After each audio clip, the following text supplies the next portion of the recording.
చాలామంది మన చుట్టుపక్కలే చూసుంటాము, చిన్నపిల్లలు అంటే ఒక 4-5 ఇయర్స్ వాళ్ళే అబ్బే భలే బాగా చేసేస్తున్నారు, వీళ్ళు ఫోన్ అంతా బాగా చూపించేస్తారు, మాకు చూపించేస్తారు అని అంటుంటారు. అంటే అంత చిన్న ఏజ్ నుంచి ఫోన్ ఎక్స్పోజర్ అనేది పిల్లలకు లాభమా నష్టమా? నన్ను అడిగితే నేను నష్టమనే చెప్తాను.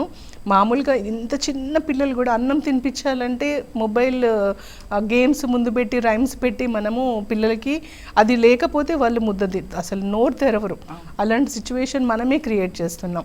మళ్ళొక్కసారి ప్రతి ఒక్కరు కూడా వాళ్ళ చైల్డ్హుడ్ డేస్ చూడాలి. మనం ఇప్పుడు ఇంత హెల్తీగా ఉన్నాము, ఈ ఎన్విరాన్మెంట్లో ఆరోగ్యంగా ఉన్నాము, స్పెక్స్ లేకుండా ఉన్నాము. సో ఇవన్నీ కూడా కాన్సిక్వెన్సెస్ కదా. సో పిల్లలకి ఎడిక్ట్ అవుతున్నారు. వీటి వల్ల స్లోగా మనమే ఇంజెక్ట్ చేస్తున్నాం వాళ్ళ లోపల. మొబైలే వరల్డ్. సో మన వరల్డ్లో మొబైల్ ఒక ఇన్స్ట్రుమెంట్ ఉండడం ఓకే, కానీ మొబైలే వరల్డ్ కాకూడదు. అది మనం పేరెంట్గానే ఇంట్రడ్యూస్ చేస్తున్నామేమో అనిపిస్తుంది ఒక్కొక్కసారి. కొన్నిసార్లు తప్పదు. ఎగ్జామ్స్ ఉన్నాయి, హోంవర్క్స్ ఉన్నాయి, ఆన్లైన్ క్లాసెస్ ఉన్నాయి అని వచ్చినప్పుడు ఇట్స్ మస్ట్. కాబట్టి అది బేరోజు వేసుకోవాలి. మనం ఎంతవరకు ఇవ్వగలగాలి స్క్రీన్ టైం అని ఇప్పుడు ఈ మధ్య రెగ్యులర్గా మాట్లాడుతున్నాం. స్క్రీన్ టైం ఎంత ఇవ్వాలి అనేది వాళ్ళని ఎడ్యుకేట్ చేయాలి పిల్లల్ని.